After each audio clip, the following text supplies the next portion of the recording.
Hey, what is going on, guys? Back again with another video talking about some more Naughty Dog related news.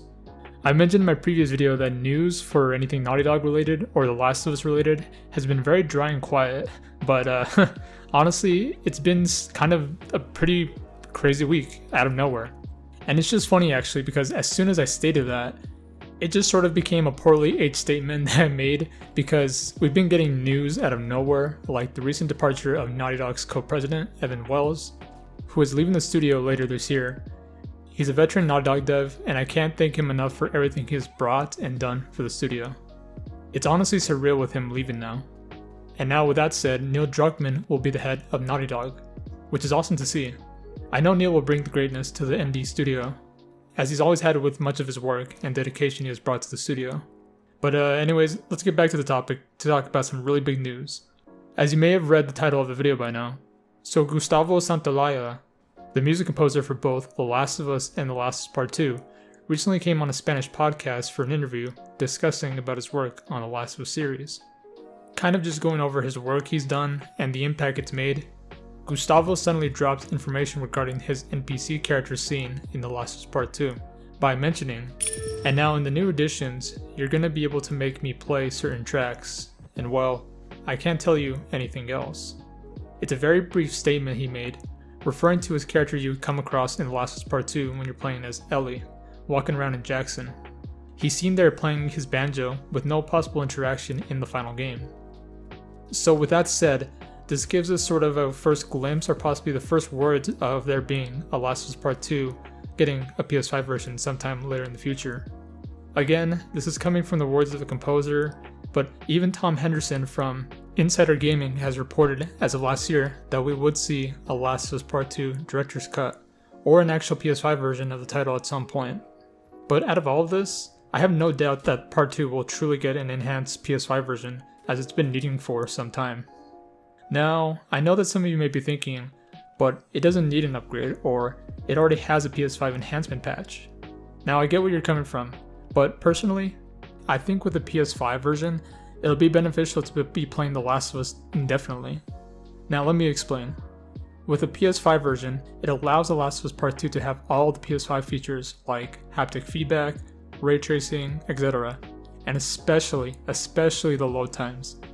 The load times in The Last of Us Part 2 are completely long, and the game can take at least 3 to 4 minutes of load time. And with the current PS5 enhancement patch that is now available for Part 2 on PS5, it doesn't fix the issues. The one life improvement that the enhancement patch brought was 60 frames per second, which I'm glad to have. But it doesn't completely feel like it's the definitive way to play The Last of Us Part 2 on PS5.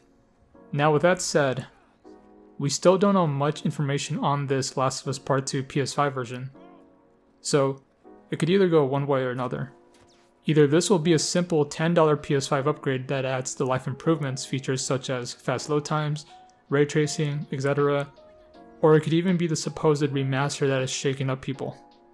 I personally believe it'll be a $10 PS5 upgrade, but at the same time, it could also be a supposed remaster, considering with Gustavo stating that you can make him play certain tracks, which is something you couldn't do in the final game. It seems like such an odd choice to implement unless Naughty Dog is actually going in to make a Part 2 remastered, making new content so it can be justifiable as a new title rather than a simple upgrade.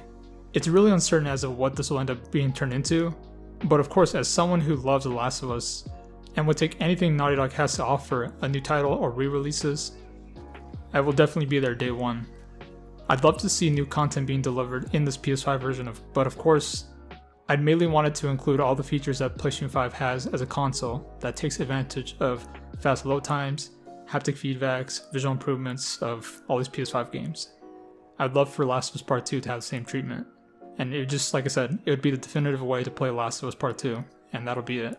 I didn't even get to mention that if we do get a Last of Us Part 2 PS5 version, there's likely a chance that we'll get a PC version. The Last of Us Part 1 is already available on PC now, so it would make sense if they would release Part 2 eventually on PC, which allows more players to play the Last of Us franchise finally on the PC. And I mean, without doubt, I would love to play Last of Us Part 2 on PC. That's something I've been waiting for so long after the release of Part 1. Because as of now, I've just been playing The Last of Us Part 1 on my PC. It's kind of my go-to place to play The Last of Us now. And just being able to play Last of Us Part 2 on PC just would be amazing, just to be able to just get on my PC and just immediately hop in and play some Last of Us. I think within no doubt we'll definitely get this announcement with a PC port incoming. But alrighty guys, that is it for this video. This is sort of the first discussion talking about a Part 2 PS5 version, which I hope is still in the work. Whether if it's remastered or just a simple $10 port, I hope to happen, at least gets announced at some point, probably this year or maybe even next year for a showcase, who knows when. I'll keep you guys updated, possibly on a new video talking about this if we get more information on it. But until then, thanks for watching this video. Be sure to subscribe to keep up to date with Last of Us, Naughty Dog, Uncharted related videos, but also follow on the socials as well, just to keep up to date with anything that's going on. But until then, I'll see you guys next time.